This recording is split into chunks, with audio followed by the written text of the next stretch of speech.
स्वस्ति श्री गणेशाय नमः। स्वस्ति श्री वेदपुरुषाय नमः। कृष्णाय वासुदेवाय हरये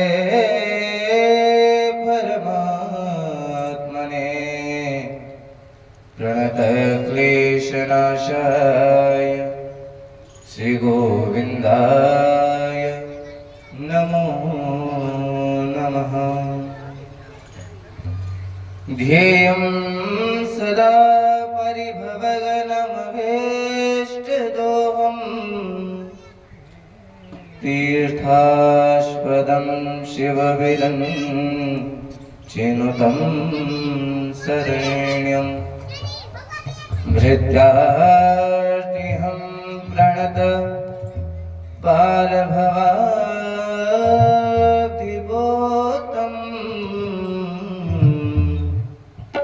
वन्दे महापुरुषते चरणारविन्दम्। यत्र यत्र रघुनाथकीर्तनं तत्र तत्र कृपमात्रकाञ्जलिं बाष्पवारि परिपूर्णलोचनं मारुतिं नमत राक्षसान्तिकम्। या देवी सर्वभूतेषु विष्णुमायेति संस्थिता नमस्तस्यै नमस्तस्यै नमस्तस्यै नमो नमः। दीनानाथ अनाथ का भला मिला संजोग, अब जो तारोगे नहीं तो हंसी करेंगे लोग। मेरी भवबाधा हरो श्री राधा नागर सोय। जातन की झाई परे श्याम हरित दूती होय। बोले श्री राधा वल्लभ लाल की जय। बोले वृंदावन बिहारी लाल की जय। श्री सद्गुरुदेव भगवान की जय। श्री हनुमान जी महाराज की जय। आइए मन और वाणी को पवित्र करने के लिए 2 बार हरि नाम संकीर्तन और तत्पश्चात भगवान की अमृतमयी कथा श्रवण करेंगे। बोले वृंदावन बिहारी लाल की। श्री कृष्ण गोविंद हरे मुरारी। हे नाथ नारायण वासुदेवा। श्री कृष्ण गोविंद हरे मुरारी। हे नाथ नारायण वासुदेवा। हे नाथ नारायण वासुदेवा। हे नाथ नारायण वासुदेवा। हे नाथ नारायण वासुदेवा। हे नाथ नारायण वासुदेवा।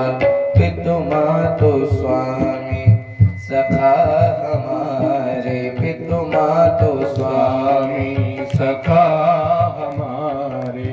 हे नाथ नारायण वासुदेवा। हे नाथ नारायण वासुदेवा।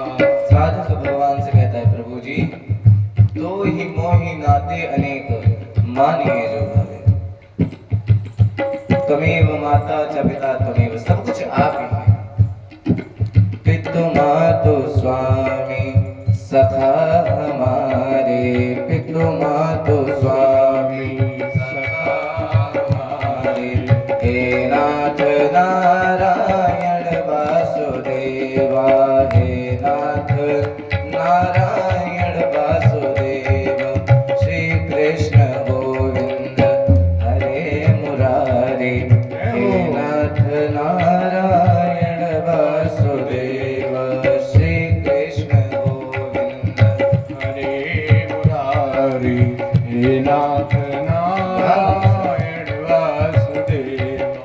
गोविंद मेरी यह प्रार्थना है, गोविंद मेरी यह प्रार्थना है, भूलूं कभी ना नाम तुम्हारा। गोविंद मेरी यही प्रार्थना है, भूलूं कभी ना नाम तुम्हारा।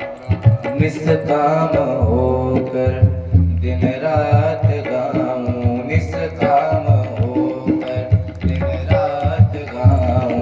हे नाथ नारायण वासुदेवा, हे नाथ नारायण वासुदेवा। श्री कृष्ण गोविंद हरे मुरारे, हे नाथ नारायण वासुदेव।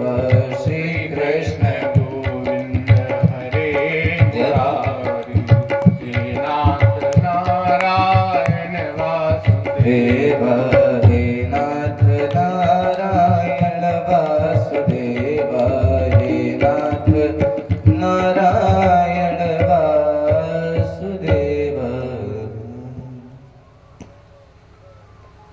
महाराज,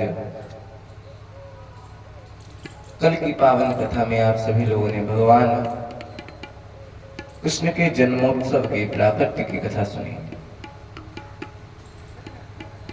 जब भगवान का जन्म हुआ सब बड़े प्रसन्न, बड़े प्रमुदित और दिव्य भगवान की बाकी झांकी का दर्शन पूरे नंदगांव में कराया जा रहा है।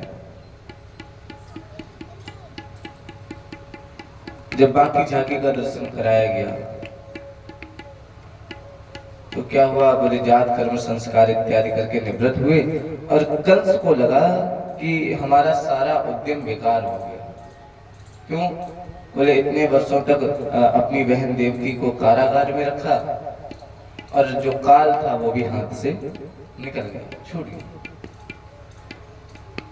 अब मंत्रिमंडल के बीच में बैठा बड़ा विचार कर रहा क्या किया जाए। तो मंत्रियों ने कहा महाराज आप काहे को डर रहे हो? बोले डरने की तो बात है, काल हाथ से निकल गया और नन्हा बालक था, मार देते तो और जीवित हो जाते।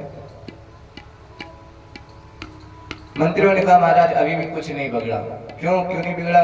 बोले आपके पास इतने सारे असुरों की सेना है, वो तो अभी नन्हा सा बालक है, किसी को भी भेज दीजिए। तो जैसे ये सुना तो कंस प्रसन्न हो गया और गया और क्या किया, एक राक्षसी को भेजा। कंसेन प्रहिता घोरा पूतना बलघातनी। कंस ने किसको भेजा? बोले पूतना। पूतना अर्थात माया। अच्छा सबसे पहले आप विचार करो, जब संसार में जीव आता है तो आते आते उसका पहला प्रश्न होता है क्वाहम क्वाहम। वो गर्भ में तो भगवान के दर्शन कर रहा होता है, तो गर्भ में दर्शन करता है तो कहता है प्रभु मुझे इस नरक से बाहर निकाल दो, और मुट्ठी बांध के आता है आपकी जीवन भर केवल तपस्या करूंगा, आपका भजन करूंगा। और जैसे ही बाहर आता है तो जो दिव्य बाकी झांकी का दर्शन होता है वो लुप्त हो जाती है। तो प्रश्न करना चाहता है क्वाहम क्वाहम, मैं कौन हूँ मैं कौन हूँ। इतने में क्या होता है? बोले माया आ जाती है, रिश्तेदार आ जाते हैं और नन्हा सा बालक रो रहा है, पूछ रहा है मैं कौन हूँ, और सब लोग बताते हैं बेटा हम तुम्हारी दादी हैं। वो नन्हा सा बालक क्या समझे, चाचा आए उन्होंने गोद लिया, अरे ये तो हमारा भतीजा है। स्नेह पास में बांधना प्रारंभ कर दिया। महाराज जब पूतना आई तो कहते हैं बड़ा विकराल रूप है पूतना का, माया का रूप बड़ा विकराल होता है। लेकिन जब जीव के पास आती है तो जो विकराल माया है वही बहुत अच्छी लगने लगती है।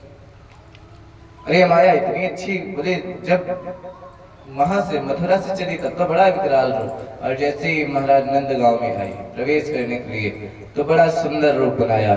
ताम के सबंध व्यसिता मल्लिका, सुंदर वेश बना करके और बाबा नंद के द्वार पहुंची। जब बाबा नंद के द्वार पहुंची तो जो सेवक थे, जो द्वारपाल थे, उन्होंने भी नहीं पूछा, इतना सुंदर रूप मानो जैसे स्वयं लक्ष्मी आई थी। हाँ, इतना सुंदर रूप देखा, द्वार छोड़ दिया, अंदर जाने दिया। मैया यशोदा से मिली, मैया से कहा, मैया मुझे पहचाना? अब बूढ़ी यशोदा मना भी नहीं कर सकती, द्वार पे अतिथि आया तो बोले बोले हम पहचाने नहीं, आप परिचय दे दो। अरे बोले मैं तेरी बचपन की सखी हूँ और बहुत दूर से आई हूँ। तो आज कैसे आगमन हुआ? बोले मैंने सुना तेने लाला जायो, तो मैं तो आशीर्वाद देवे खातिर आई। महाराज आशीर्वाद की बात सुनी तो मैया ने लाला को लिया और गोद में बैठा दिया पूतना के। मानो कथा संकेत दे रही है कि आप ये जो शरीर है ये क्या है? बोले गोकुल है। और इस शरीर में यदि भगवान का आगमन हो भी जाए तो ये ना विचार करना कि अब हमें माया नहीं घेर सकती। बोले माया तो फिर भी आएगी, लेकिन रहे भरोसे राम के, परमात्मा के भरोसे रहो, तब तो माया से बच जाओगे, और नहीं तो फिर बोले वो माया अपने भी समेट लेगी। भगवान ने देखा कि पूतना आई है तो आंखें बंद कर ली। जब आंखें बंद कर ली तो बड़े बड़े महात्माओं ने अपने अपने मत दिए। बोले आंखें क्यों बंद कर ली? बताया पूतना आई है तो स्तनों में विष लगा कर आई है। बोले स्तनपान करा देंगे, नन्हा सा बालक है और जहर पिएगा मर जाएगा। तो मानो आंखें बंद करके और भोलेनाथ का ध्यान कर रहे हो, बोल रहे हो बाबा हम तो यहाँ पे बढ़िया माखन मिश्री खाने आए थे, क्या ये आते आते जहर? मानो कथा संदेश दे रही है कि आप कहीं भी जाएं, ये नहीं कि हम समाज में कोई अच्छा कार्य कर रहे हैं तो हमें सुख ही मिलेगा, नहीं, मानो अपमान रूपी विष पहले से ही तैयार रखा है। अब जब उस विष का पान कर लोगे तो फिर सम्मान रूपी दुग्ध भी मिलेगा। दूसरा भाव, बोले भगवान की आंखों, भगवान मायापति हैं और पूतना माया का रूप बना करके आई है। तो मानो भगवान के सामने जाते ही और कहीं इसका जो वास्तविक रूप है वो ना आ जाए सबके सामने, तो आंखें बंद कर ली। तीसरा भाव, मानो भगवान ने कहा कि इसके मन में है तो बड़ी अच्छी बात, मुझे आशीर्वाद देने आई, स्तनपान कराने आई, लेकिन मुझे मारने के उद्देश्य से आई है, छल है इसके मन में, और छलिया लोगों से हम नहीं मिलते। बाबा तो मानस में कहते हैं, निर्मल मन जन सो मोहि पावा, निर्मल मन जन सो मोहि पावा, निर्मल मन जन सो मोहि पावा, मोहि कपट छल क्षेत्र न भावा, मोहि कपट छल क्षेत्र न भावा। महाराज एक भाव ये, भगवान ने कहा हमें तो छल अच्छा नहीं लगता।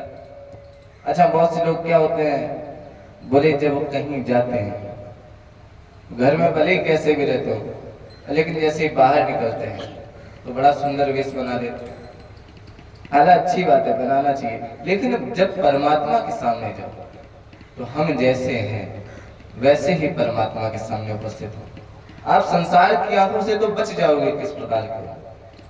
बहुत से लोग होते हैं ना कि जब जीवन में दुख आता है तो यही कहते हैं कि हमने आज तक कोई पाप नहीं किया अपनी याद में, और फिर भी देखो हमें इतना दुख मिल रहा है। लेकिन महाराज वो अंतर्यामी परमात्मा है, वो सब जानता है। एक बड़ी प्यारी पंक्ति है, उसमें कहते हैं दुख मिले हैं मुझे मेरे ही पाप है। ये दुख और कहीं से तो आया नहीं, मैंने जो पूर्व जन्म में या इस जन्म में पाप किए उसी का तो प्रतिफल है। और महाराज जब इस प्रकार से अनेकों अनेकों मत दिए संतों ने।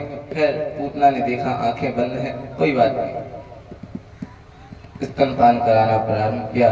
भगवान ने भी दोनों हाथों से कस के पकड़ा, गाढ़ं कराभ्याम भगवान पर बैठ गया। और महाराज भगवान ने स्तनपान करना प्रारंभ किया, विष का पान किया, इसके बाद दूध का पान किया और फिर प्राणों का पान करने लगे। जब प्राणों का पान किया तो ये बड़ा भयभीत हो गई, इधर उधर डोलने लगी। सामन चमन चाल विचित्र भाषणी, अरे लाला छोड़ दे, अरे लाला छोड़ दे। और भगवान छोड़ नहीं रहे, मानो कहना चाहते हो कि मौसी हम एक बार जिसे पकड़ लेते हैं फिर छोड़ते नहीं। महाराज इतनी पीड़ा में हो गई कि घर से बाहर निकलने का प्रयास किया, अपने वास्तविक रूप में आ गई और दौड़ लगा दी। दौड़ लगाई तो प्राण समाप्त हो गए, तो प्राणों का भगवान ने पान कर लिया। तो ये बाबा नंद की बड़ी भारी बगिया है, तो इसका विकराल रूप वहीं गिर पड़ी, धराशायी हो गई। जोर का शब्द हुआ तो सब दौड़े, सब दौड़े तो देखा कि भगवान पूतना के ऊपर है, खेल रहे हैं। सब ब्रजवासी, सब गोकुलवासी बड़े हैरान हो गए, ये क्या हुआ? देखने में तो बड़ी सुंदर थी और अचानक से ऐसा रूप कैसे आ गया? तो मानो परीक्षित जी महाराज से सुखदेव महाप्रभु कह रहे हैं कि परीक्षित, माया देखने में तो बड़ी सुंदर लगती है, लेकिन इसका वास्तविक रूप इतना कठिन है, बोले इसको देखना सहज नहीं है। मानस में भी भगवान कहते हैं लक्ष्मण जी से कि ये जो मैं और मोर की भावना है, माया है क्या? बोले मैं, मेरा, यही तो माया है। मैं और मोर तोरते माया, ये मैं, ये मेरा, यही माया।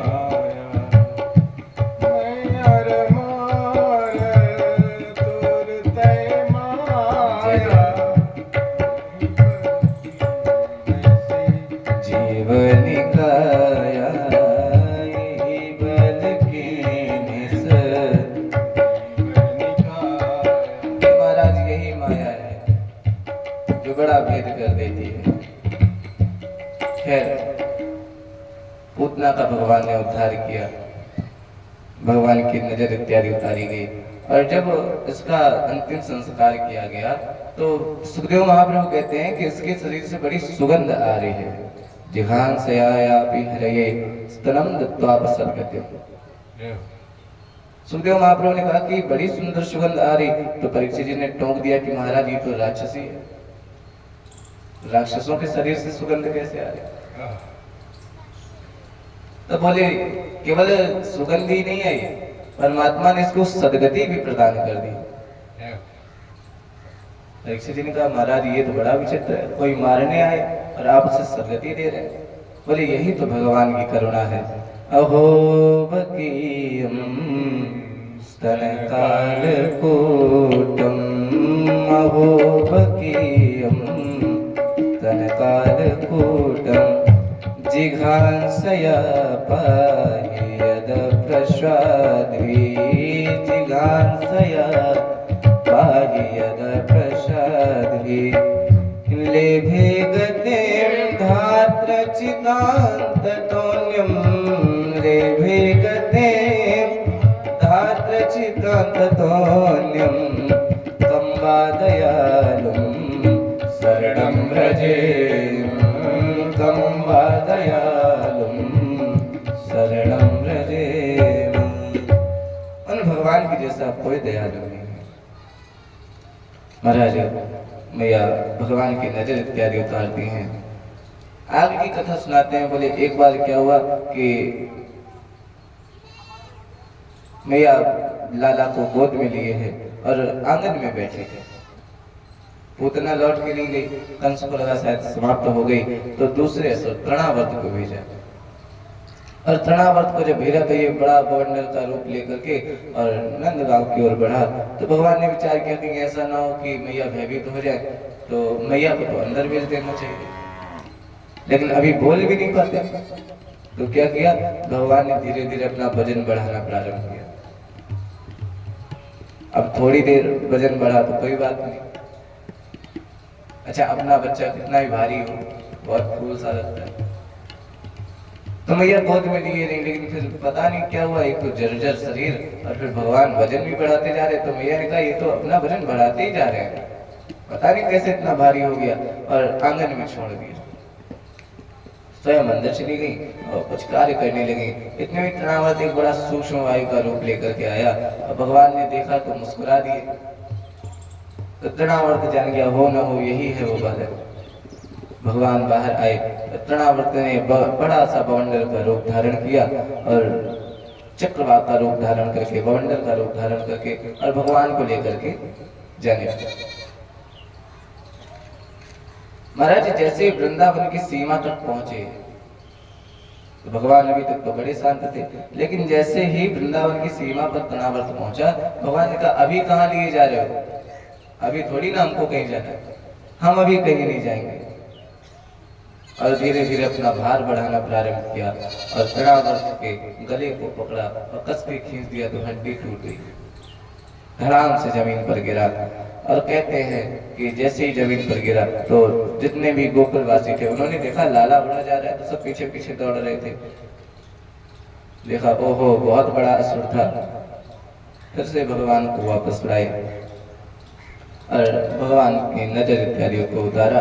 और अब मैया ने विचार कर लिया कि अब इनको कहीं बाहर नहीं घूमने देना, इनको अंदर ही रखो घर के अंदर रखा तो सत्यासुर का आक्रमण हो गया।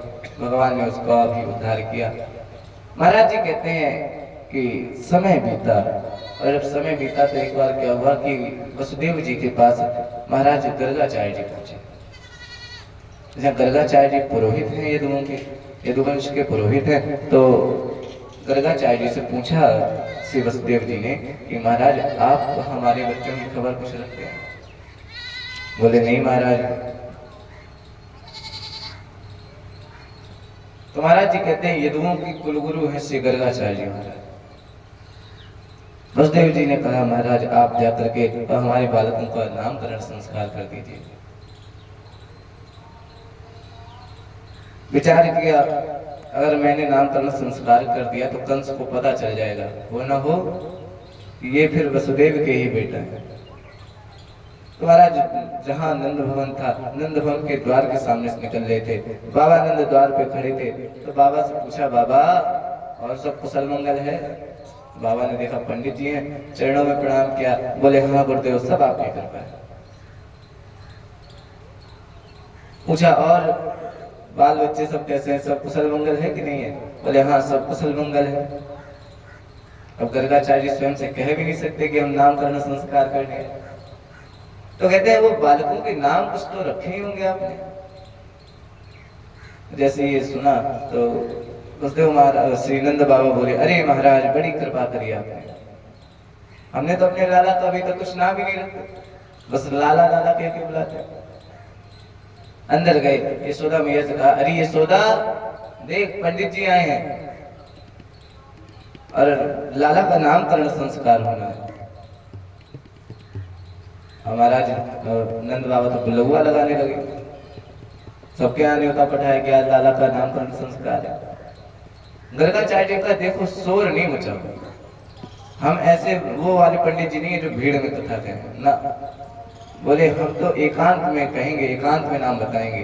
बोले महाराज एकांत कैसा? बोले एक काम करो, आपकी बहुत बड़ी गौशाला है ना, गौशाला में ले चलो। महाराज गौशाला में पहुंचे तो माताओं के मन में आया कि देखिए पंडित जी को कुछ आता जाता है कि नहीं आता जाता। अच्छा माताओं का सबसे बड़ा संशय यही रहता है, बोले देख ले पंडित जी को कुछ अता पता है कि नहीं पता। तो मैया ने अपने पुत्रों का विनिमय कर लिया, बदल लिया। मैया यशोदा मैया रोहिणी के पुत्र को लेकर के घर बाहर आई। जैसे ही पहुंची गौशाला में, बाबा ने देखा, गर्गाचार्य ने देखा, थोड़ा सा मुस्कुराए और बोले मैया अयम ही रोहिणी पुत्रो रमयन सुहृदो वणै। ये हमें लगता है आपसे भूल हो गई। कैसी भूल महाराज? बोले आप जिसको गोद मिली हो वो मैया रोहिणी का पुत्र है, अयम ही रोहिणी पुत्र। मैया ने सुना तो बड़ा लज्जित हुई। बोले पंडित जी को तो सब पता है। बोले यही नहीं, आख्यास्ते राम इति अरे बलाधिक्यम बलम विदु। इनका नाम तो राम है लेकिन बल इतना अधिक है इनमें कि लोग इन्हें बलराम के नाम से कहेंगे। बोले बलराम जी महाराज की। बोले ये यदु नाम पृथक भावात शंकरषण उपस्मृतम। इनका एक नाम शंकरषण होगा, हल धारण करेंगे, हलधारी नाम होगा। भगवान के नाम बताए। बाबा श्री बलराम जी महाराज जी का नामकरण संस्कार किया और फिर बोले कि हाँ इनका तो नामकरण संस्कार हो गया। और जैसे ही ठाकुर जी की तरफ देखा तो देखते ही रह गए। अब मैया को लगा कि ऐसा तो नहीं बाबा जी कहीं नजर लगा रहे हमारे बेटे को, तो मैया ने आंचल डाल दिया ठाकुर जी के मुख पे। आंचल पड़ा तो अचानक से जो समाधि लग रही थी वो खुली और मैया से कहते हैं बाबा कि प्रागयम बहुनि संति नामानि रूपाणि च सुतस्य ते। अरे मैया ये जो तेरा लाला है ना, बहुनि संति नामानि, एक दो नाम नहीं है इसके, बहुत सारे नाम है। और ऐसा नहीं, बोले कभी कभी शुक्लोदत्तस्तथापि इदानीं कृष्णमागतः। किसी समय ये शुक्ल वर्ण के होते हैं, किसी समय रक्त वर्ण के होते हैं। बहुत सारे इनके गुण हैं, इनके गुणों के नाम पर भी इनका नाम रखा जाएगा। लेकिन इस समय इदानीं कृष्णमागता, इस समय ये कृष्ण अवतार धारण किए हैं, सांवले हैं, इस वजह से इनका नाम कृष्ण है।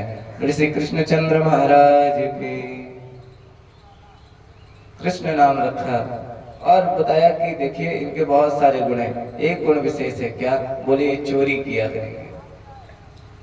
अच्छा किसी माँ से कह दो कि तुम्हारा बेटा चोर बनेगा तो भैया कहेंगे बाबा सब हो लेकिन चोर ना बने, कोई उपाय बताओ। बोले ये कोई साधारण चोर नहीं है।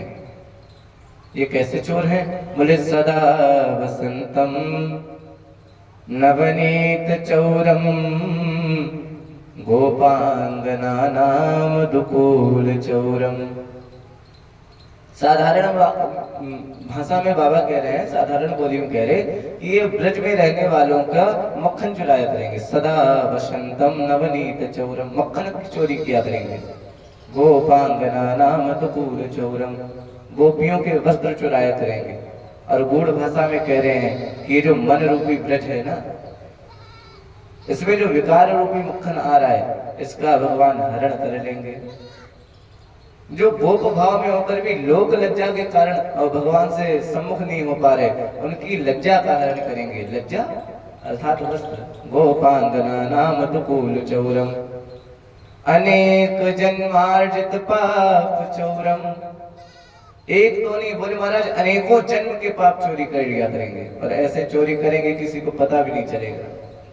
बोले चौराग्रगण्यम पुरुषम नमामि।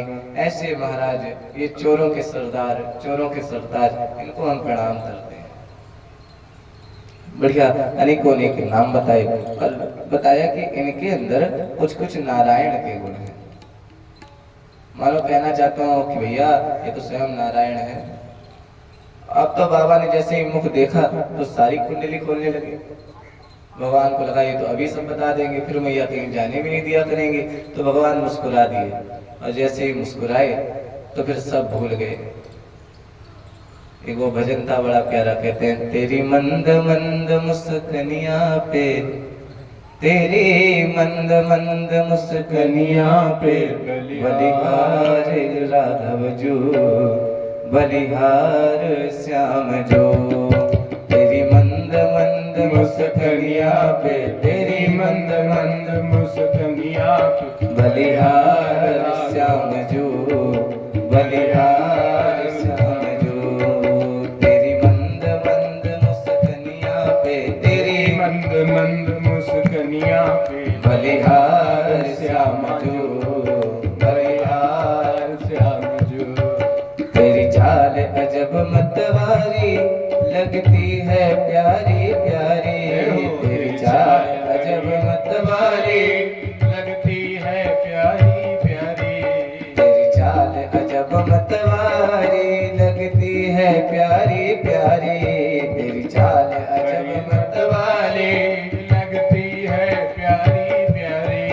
तेरी पाँव की पैजनिया पे, तेरी पाँव की पैजनिया पे बलिहार श्याम जो, बलिहार श्याम जो।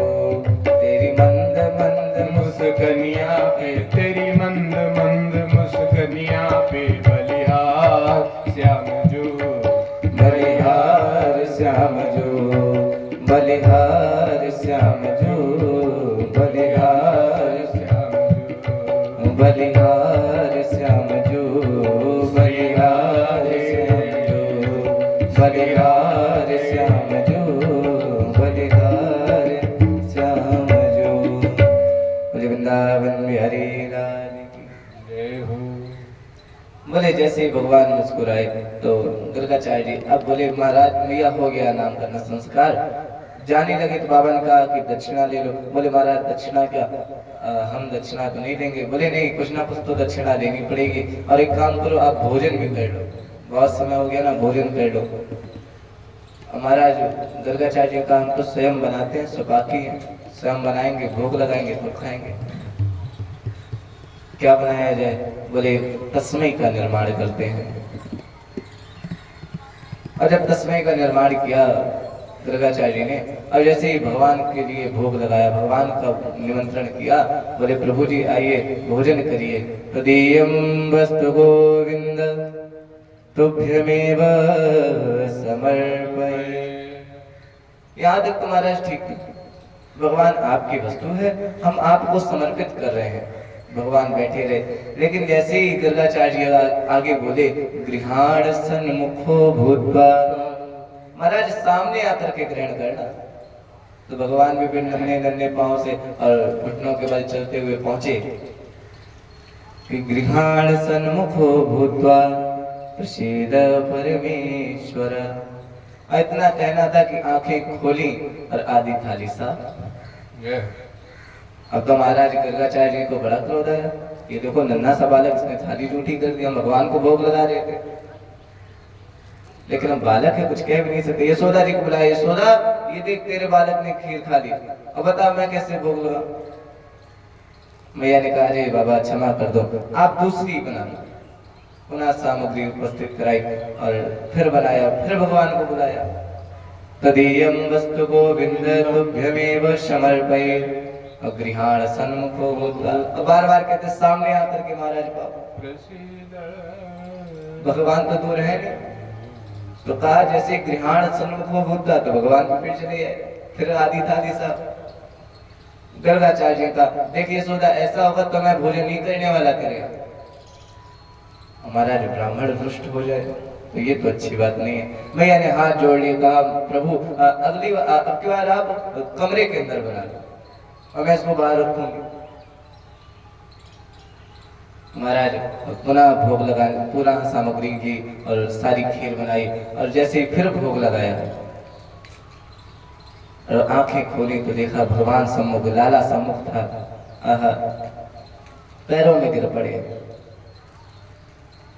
मानव अभिप्राय है कि हम कुछ भी करें, जीवन में कोई भी कर्म करें वो भगवान को समर्पित कर दें। कायेन वाचा मन से इंद्रियैर्वा बुद्ध्यात्मना प्रकृत स्वभावात्। जो भी करता हूँ करोमि यद्य सकलम परस्मै, हे नारायण मैं आपको समर्पित करता हूँ। हमारा समर्पित करने से, भगवान को भोग लगाने से भगवान खा नहीं जाएंगे, लेकिन क्या है जो भोजन है वो प्रसाद स्वरूप हो जाएगा। प्रभु जी कहते हैं, मानस में बड़ी प्यारी पंक्ति है, कहते हैं कि जो भी लाओ पहले भगवान को दिखाओ। तुम ही निवेदित भोजन करहि, तुम ही निवेदित भोजन करहि, तुम ही निवेदित भोजन करहि, तुम ही निवेदित भोजन करहि। प्रभु प्रसाद पटभूषण धरहि, प्रभु प्रसाद पटभूषण धरहि, प्रभु प्रसाद पटभूषण भगवान को समर्पित कर दो।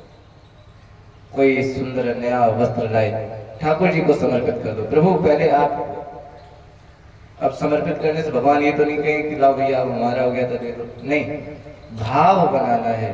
प्रभु आपका दिया हुआ सब कुछ है, मैं नहीं, मेरा नहीं, यह तन उन्हीं का है दिया। जब तन उनका दिया हुआ है तो फिर ये धन परिवार ये भी तो उन्हीं का है। और महाराज जब गरुड़ाचार्य महाराज ने देखा कि भगवान स्वयं भोग लगाने आए, बड़े प्रफुल्लित हो गए और अपने गंतव्य को भोजन पाकर दक्षिणा देकर अपने गंतव्य को गए। प्रभु जी कहते हैं कि समय और बीता, भगवान अब चलने लगे तो बाहर जाकर के और खेलने की आदत हो गई।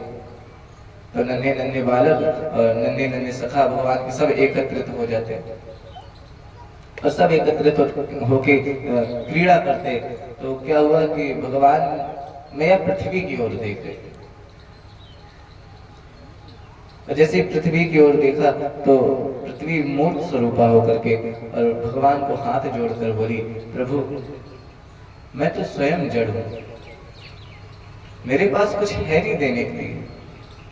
जबकि वही पृथ्वी जिनको मैया, जिनको हम लोग रत्न गर्भा कहते हैं, मैया पृथ्वी ना हो तो खेती कहाँ की जाए, मैया पृथ्वी ना हो तो ये सोना चांदी आदि की खदानें कहाँ से? वो मैया हाथ जोड़कर भगवान से कह रही है, प्रभु मेरे पास है नहीं कुछ देने के लिए, मैं आपको क्या समर्पित करूं? भगवान ने कहा ऐसी बात नहीं है, तुम्हारे द्वारा इस संपूर्ण विश्व का पालन होता है। और मानो मैया की भीड़ वो छोटा सा माटी का टुकड़ा उठाया और कप पकड़ के भगवान खा गए। अच्छा, ये दाऊ जी ने देखा तो विचार किया कि देखो अभी से मिट्टी खाना प्रारंभ कर दी, आगे बड़े हो जाएंगे तो और मिट्टी खाया करेंगे, तबीयत खराब हो जाएगी। तो दाऊ जी ने हाथ पकड़ा और कहा मैंने देख लिया, अब पकड़ने आए हो तो चलो मैया के पास चलो। और मैया के पास लेकर के गए और कहा मैया इन्होंने देखो मिट्टी खा ली। मैया ने सुना तो कहा कि अरे लाला तुमने मिट्टी खाई? अब मुख में तो मिट्टी है, बोल तो सकते नहीं। तो साफ सर हिला दिया, ना बिल्कुल नहीं खाई। बोले दाऊ जी बता रहे हैं, झूठ बोल रहे दाऊ जी? बोले तो इतना अवसर मिल गया तो गटक ली अंदर और बोले मैया ना हम भक्षितवान, मैया मैंने मिट्टी नहीं खाई। तो भगवान मैया बोलती हैं कि ये जो लोग बता रहे हैं ये सब झूठ बोल रहे हैं। बोले हाँ सर्वे मिथ्या विभांसिता, सब झूठ बोल रहे हैं। दाऊ ने देखा तो माथा पकड़ लिया, ओह सब झूठ बोल रहे, यही एक सच बोल रहे। तो बोले भैया फिर इनके मुख में देखो। भगवान ने कहा हाँ देख लो, यदि सत्य गिरस्तर ही, अगर सच बात होगी तो मेरे मुख में मिट्टी लगी होगी, देख लो भैया। जैसे मैया ने देखा समक्षम पश्य में मुखम, मुख में देखा तो महाराज ऐसा लगा जैसे मानो मुख में ही समाहित होती जा रही है। देखा तो अनेकों अनेक ब्रह्मांड भगवान के मुख में दिखाई दे रहे हैं, अनेकों सूर्य चंद्र, अनेकों पृथ्वी, अनेकों नवग्रह और उस पृथ्वी में अनेकों पृथ्वी दिखाई दी। पृथ्वी में ये जम्बू द्वीप दिखाई दिया, जम्बू द्वीप में भारत, भारत में वृंदावन, वृंदावन में भगवान और भगवान के पेट में मैया। मैया तो आश्चर्यचकित हो गई और हाथ जोड़ करके बैठ गई। मैया ने कहा हम जान गए आप ही परमात्मा। भगवान को लगा लो अब तो बड़ी गड़बड़ हो गई, हम यहाँ आए थे कि थोड़ी देर क्रीड़ा करेंगे, खेलेंगे कूदेंगे। अब मैया को पता चल गया कि मैं भगवान हूँ तो फिर कमरे में बंद करके रखा करेंगे। बहुत से लोग होते हैं ठाकुर जी को ले लेके घूमते हैं, और किस तरह से? बोले स्वयं तो स्वतंत्र और ठाकुर जी को टोकरी में लिए घूमते। और टोकरी भी ऐसी होती है कि महाराज पूरी जालीदार होती है, एकदम बंद। अगर ठाकुर जी चाहे भी कि बाहर देख लें क्या हो रहा है तो दिखाई ना दे। हाँ अरे भगवान है स्वयं, कुछ तो लज्जा रखे, कुछ तो मर्यादा। भगवान ने विचार किया तो मैया के मस्तक पर हाथ रखा और कहा मैया ये क्या कर रही है? मैया ने कहा मुझे पता चल गया तुम भगवान हो और तुम्हारे अलावा कोई नहीं है संसार में। मैया ने कहा ऐसी बात? भगवान बोले, लाला बोले कि ऐसी कोई बात ना मैया, मैं भगवान नहीं, तो बोले ये क्या दिखाई दिया? बोले क्या दिखाई दिया? बोले तेरे मुख में तो मैं दिखाई दे रही। जब ये सुना भगवान मुस्कुराए, बोले क्या बात कर रही हो मैया, मेरे मुख में तू कैसे दिखाई देगी? फिर से देखा तो मिट्टी लगी हुई थी। समझाया देखो मिट्टी नहीं खाया करो। और महाराज आगे की क्रिया सुनाते हैं। कहते हैं एक बार भगवान शयन कर रहे थे, और शयन जब कर रहे थे तो मैया भगवान के लिए नवनीत निकाल रही थी, मक्खन निकाल रही थी, दही बिलो रही थी। तो मैया तीनों प्रकार से भक्ति करती है। एकदा गृहदासीसु यशोदानंद गेहनी कर्मांतर नियुक्तासु निर्ममंथ स्वयं दधी। सभी दास दासियों को बुलाया, उनके कार्य सौंपे और स्वयं दही मथने को बैठ गई। दही मथती जा रही हैं और मैया तीनों भक्ति एक साथ कर रही हैं। तीन भक्ति ना, मनसा वाचा कर्मणा। मैया तीनों भक्ति एक साथ कर रही हैं। बोले कैसे? मन में भगवान का स्मरण है। किसके लिए नवनीत निकाल ले? बोले लाला के लिए। वाणी से भगवान के यानी यानी गीतानी तदबाल चरितानी में गायन कर रहे हैं भगवान के गुणानुवादों का, और दही बिलोती जा रही है। मैया कर रही है गुणगान। श्री कृष्ण गोविंद हरे मुरारी, हे नाथ नारायण वासुदेव। श्री कृष्ण गोविंद हरे मुरारे, हे नाथ नारायण वासुदेव। हे नाथ नारायण वासुदेव। हे नाथ नारायण वासुदेव। हे नाथ नारायण वासुदेव। हे नाथ नारायण वासुदेव। श्री कृष्ण गोविंद हरे मुरारी, हे नाथ नारायण वासुदेव। श्री कृष्ण गोविंद हरे मुरारी, हे नाथ नारायण वासुदेव। हम सभी लोग भी प्रार्थना करते हैं, हे प्रभु एक ही प्रार्थना है, जब जब जन्म मिले धरती पर प्रभु तेरा ही साकार मिले। साकार आपका साक्षात्कार हो सके। कुछ भी बने पर आपका साक्षात्कार हो। मैया मानो प्रार्थना कर रही हैं। गोविंद मेरी यह प्रार्थना है, गोविंद मेरी यह प्रार्थना है। गोविंद मेरी यह प्रार्थना है। गोविंद मेरी यह प्रार्थना है। मैं भूलूं कभी ना नाम तुम्हारा, भूलो कभी ना नाम तुम्हारा। महाराज हम लोग क्या करते हैं, जब सुख आ जाता है, जब सुख आता है तो भगवान को भूल जाते हैं। कोई अच्छा काम हो जाए तो किसने किया? हमने किया। और तनिक कुछ बिगड़ जाए, बाइक से जा रहे और हल्का सा एक्सीडेंट हो जाए तो सब भगवान की गलती है, हम तो अच्छे भले जा रहे थे। नहीं महाराज, चाहे सुख में रहूं चाहे दुख में रहूं, चाहे सुख में रहूं चाहे दुख में रहूं, तेरा नाम जपूं प्रभु नाम जपूं। चाहे सुख में रहूं चाहे दुख में रहूं, तेरा नाम जपूं चाहे जहाँ रहूं। मैं जीवन भर आपका संकेत हूँ। निष्काम भाव, सकाम भाव, भाव को भाव अनख आलस हूँ। मैं किसी भी दशा में, लेकिन नाम संकीर्तन बंद नहीं होना चाहिए। हर श्वास पे हो सुमिरन, तेरा यूं बीत जाए मोहन जीवन मेरा।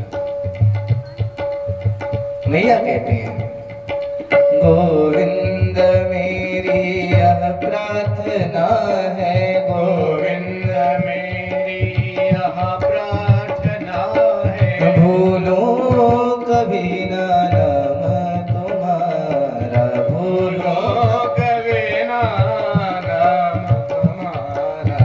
निष्काम होकर दिन रात गाऊं, निष्काम होकर दिन रात गाऊं।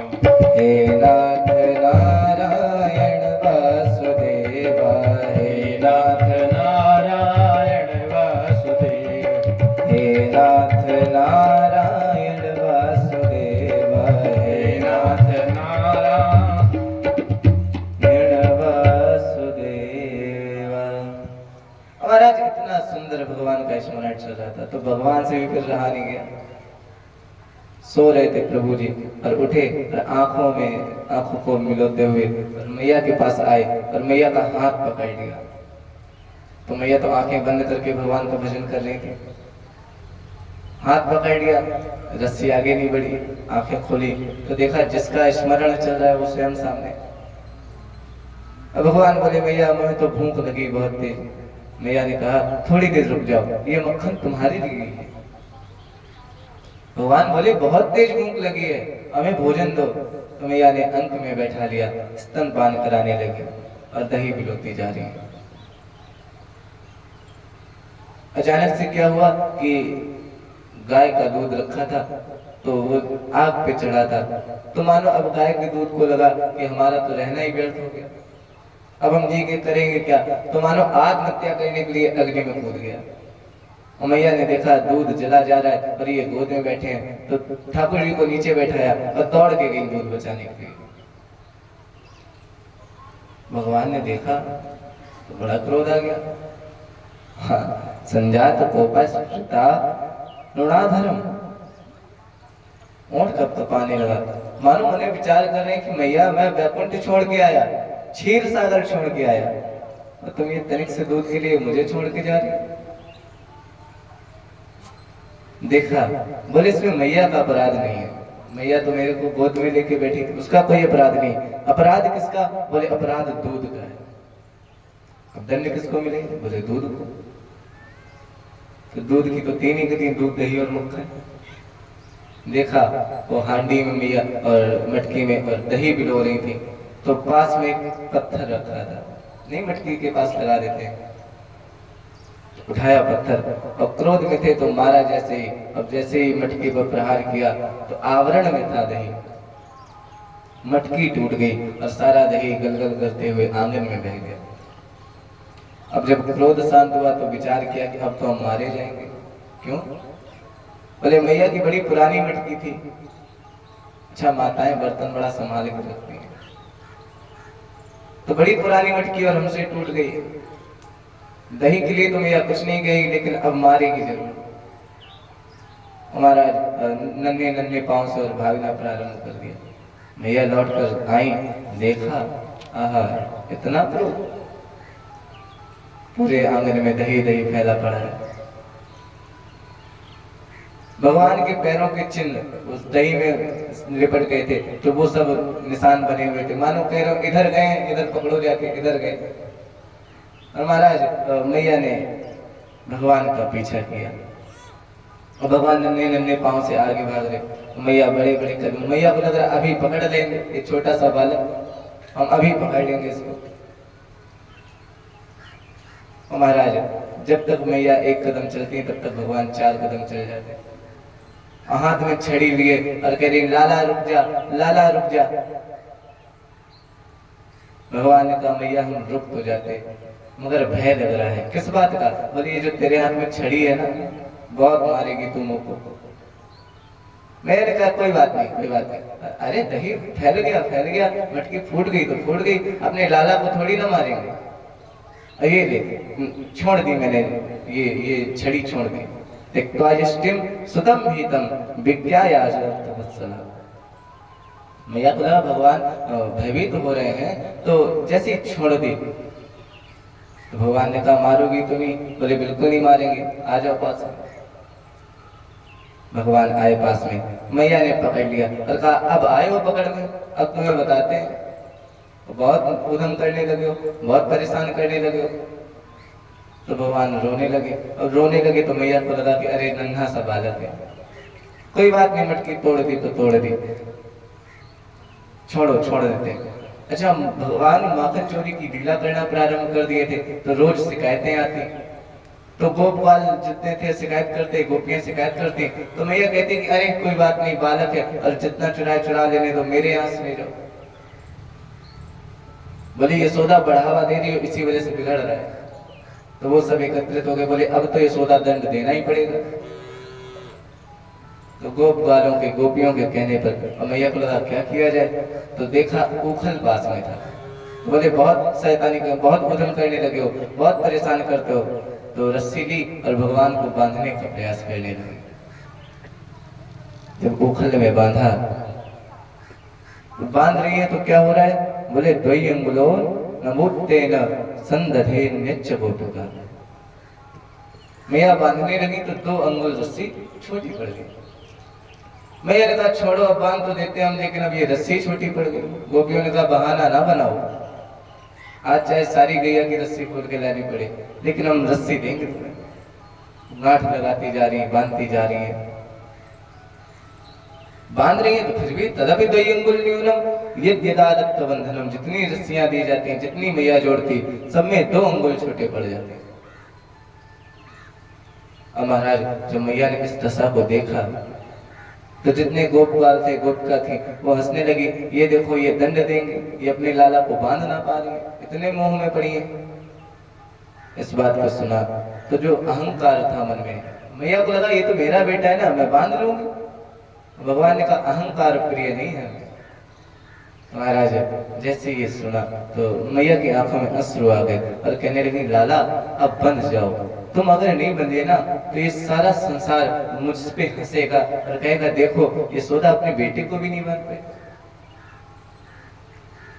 आंखों में अश्रु आ गए, जितना भय था, जितना अहंकार था, वो सब नष्ट हो गया। और अहंकार नष्ट हुआ तो भाव आया और प्रेम में विगलित होकर जैसे ही मैया ने कहा तो भगवान स्वयं बन गए।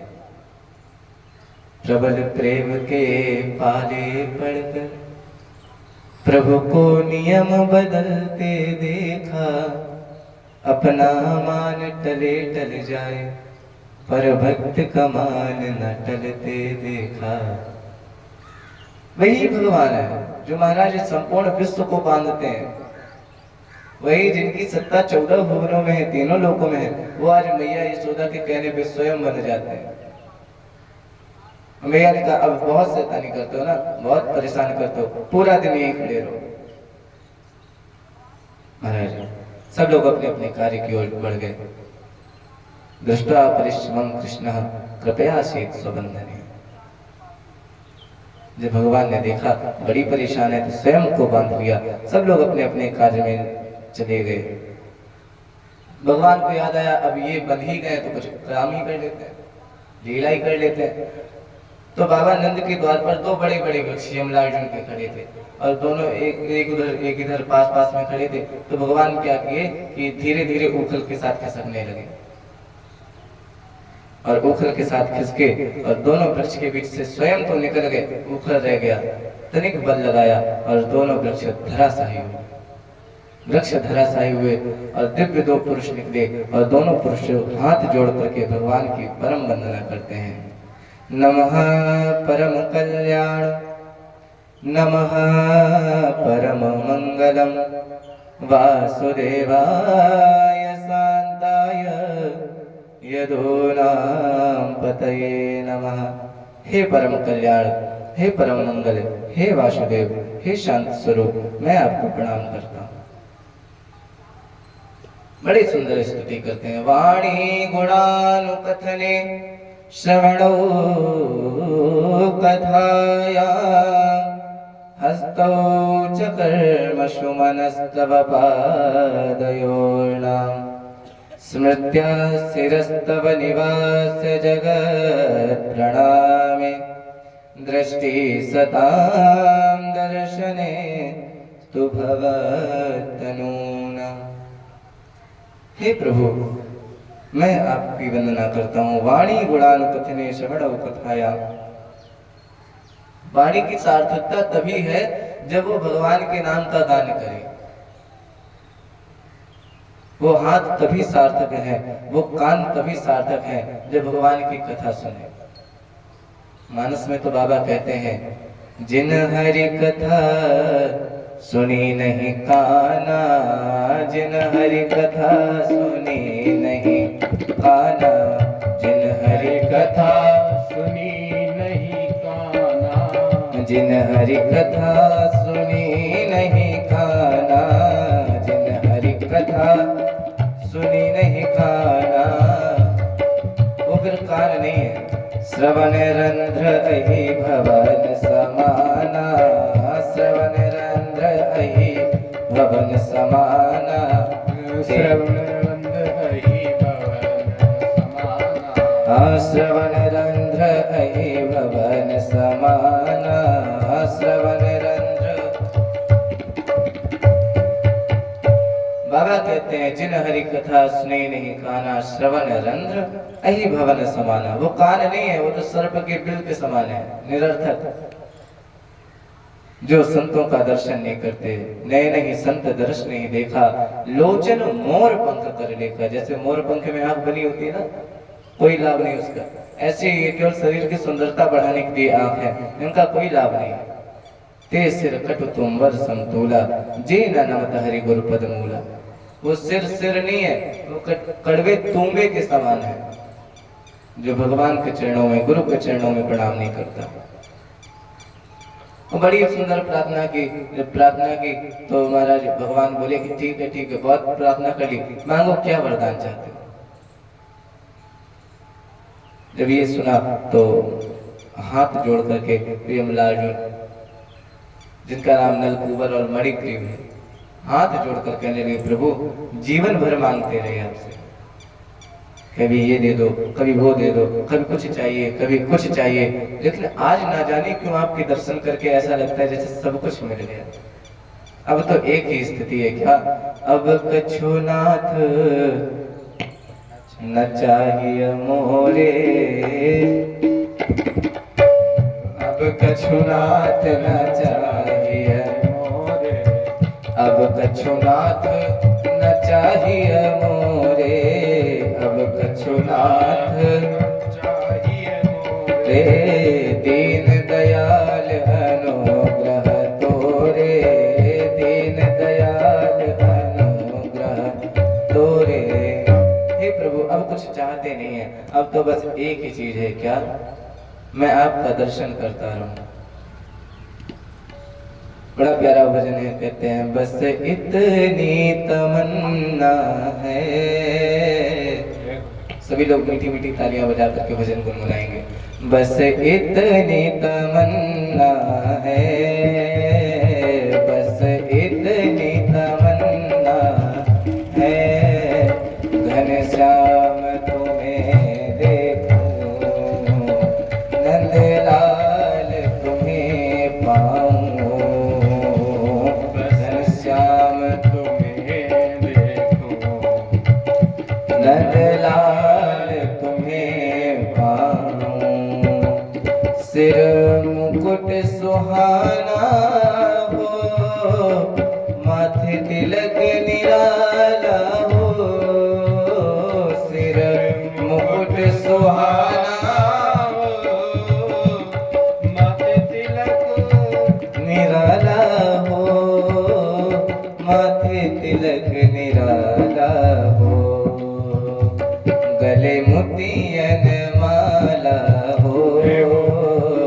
गले मोतियन माला हो, घनश्याम तुम्हें देखूं, नंदलाल तुम्हें पाऊं, घनश्याम तुम्हें देखूं, नंदलाल तुम्हें पाऊं, कानों में बाली हो, अलकी घुंघरारी हो, कानों में बाली हो, अलकी घुंघरारी हो, अलकी घुंघरारी हो, तेरे अधर पे हो मुरली, तेरे अधर पे हो मुरली,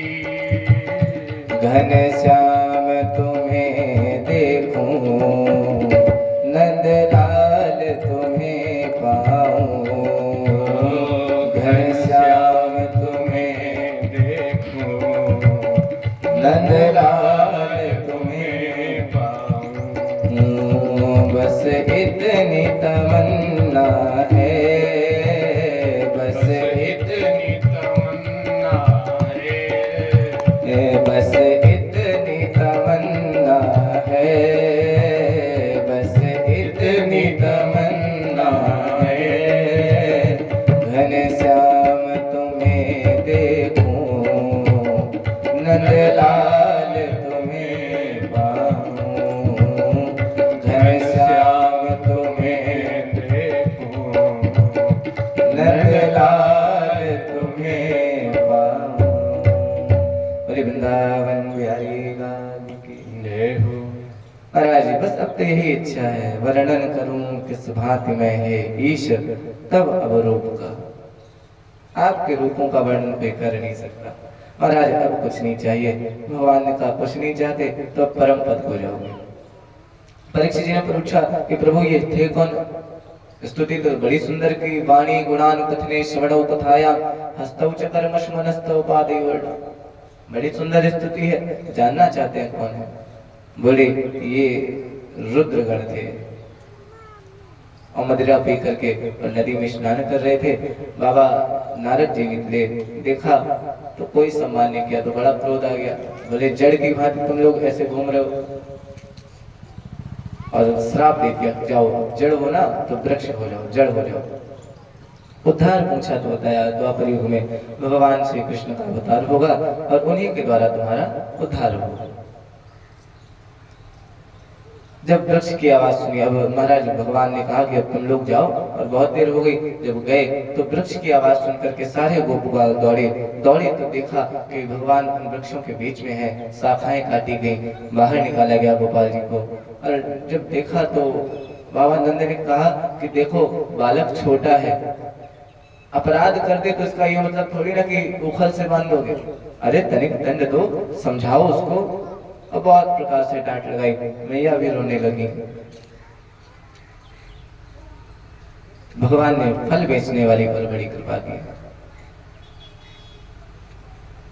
अब तो महाराज धीरे धीरे जब देखा कि बड़ा संकट आ रहा है नंद गांव में, तो बाबा नंद ने कहा कि ये जगह रुकने लायक है नहीं, अच्छी जगह नहीं है, चलो कहीं और चलते हैं।